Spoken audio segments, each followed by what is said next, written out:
Hello, my name is Nathan Mayer Rothschild. I am 11 years old and I need to get back to, well, I will get to that. The story truly begins with Grandpapa, Amschel Moses. But he died. This created a cascade of events for a man that would change the world forever. To understand that man, we must go back 11 years to the birth of my father. He's beautiful. Born 23rd of February, 1744, he was named Amschel to take my name as his middle, as his family tradition. Let us be glad that he did not come on the other side of winter. Amschel, you have a customer. Business as usual in the Holy Empire, Shangshe? The Judengasse was a region in the city of Frankfurt, where my father was born. Frankfurt was a part of the Holy Roman Empire, a territory covering modern-day Austria, Germany, Belgium, and the Czech Republic. There were 238 political entities controlled by some 94 kings and princes, some of which were in perpetual war, 103 counts, 41 church prelates, and 51 free imperial cities. In this age of the world, opportunities arose for profit and currency exchange. See, each region tended to have its own dialect and its own coin. For those that were well connected, well, the exchange of this currency was good business. In fact, most Jews found their trade in pawnbroking, second-hand goods, and... Welcome to Amschel Moses Money Exchange and Silk. How can I offer our services on this fine day? Amschel, how is business?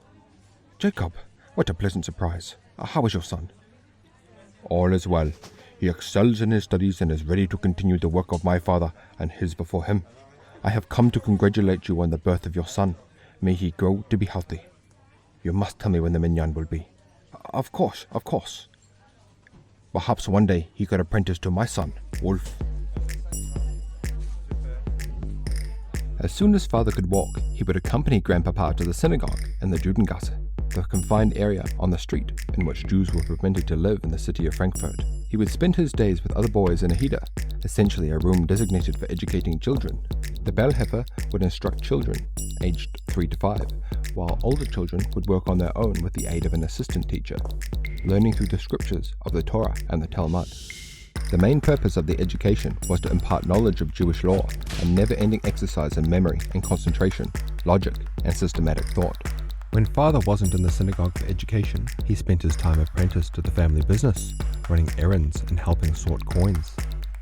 For unlike in modern times, where children are seen as separate entities from adults to be raised mainly via outsourced parenting until they are ready to fly the nest, most people of the time were raised by the family and were expected to cooperate in family affairs. Jews were no exception.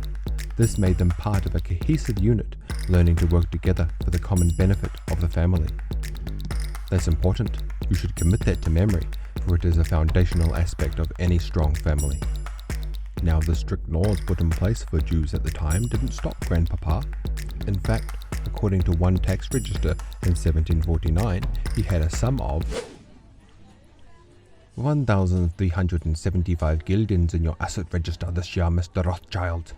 This would have been about $18,500 in 2022 by CPI metrics, or perhaps around $40,000 in 2022 purchasing power. A very modest sum indeed. Currency exchange must be good this year, no? Records state that you must pay 46 gulden in taxes, a small sum for what the empire offers. It would be a shame if something were to happen should your reports be incorrect. Good. See you again soon, Mr. Rothschild.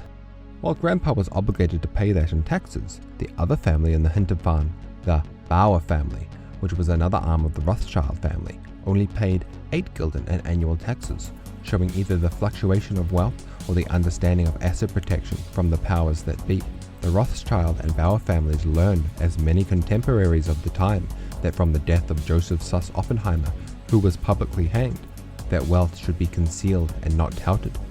Joseph was a power-hungry man, but made the mistake of flying too close to the sun too soon, making friends in all the wrong places, and served as inspiration of the levels of intrigue required to covet true political power. The years passed, and father continued his education and apprenticeship until 1755, just after his 11th birthday. he was sent off in a stagecoach to travel for 3 days to further his education in secular subjects such as arithmetic. However, it is here we return to the beginning of our tale. An outbreak of smallpox took the life of Amschel on the 6th of October, 1755.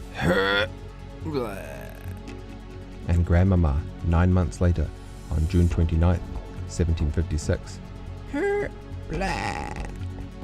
Father was not present for either of their passings, but would return to Frankfurt soon, one of the heirs of the Hinterfarm. And it is here the first generation of the Rothschild Dynasty truly begins. But that, my friends, is a story for another time. As for me, well, I don't want to get too ahead of myself. We have 11 years to cover before I come into the story. So until next time, adieu.